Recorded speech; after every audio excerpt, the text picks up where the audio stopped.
ஹஜ்ஜில் அல்லாஹ் சொர்க்கத்தை வைக்கவில்லை, தொழுகையில் அல்லாஹ் சொர்க்கத்தை வைக்கவில்லை, நோன்பில் அல்லாஹ் சொர்க்கத்தை வைக்கவில்லை, ஜகாத்தில் அல்லாஹ் சொர்க்கத்தை வைக்கவில்லை. ஏன்?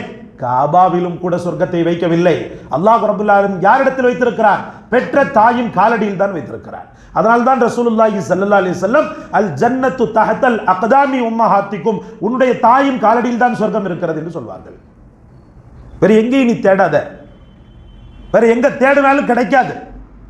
அவைகள்லாம் அஸ்பாபுகள், சொர்க்கத்திற்கு போகக்கூடிய வழித்தடங்கள். ஆனால் வழித்தடங்கள் தானே ஒழிய முற்றிலும் உயர்ந்த சொர்க்கம் முழுமையும் எங்கே இருக்கிறது என்றால் உன் தாயின் காலடியில் தான் இருக்கிறது. அன்பிற்குரிய அல்லாஹ்வின் பெருமக்களே,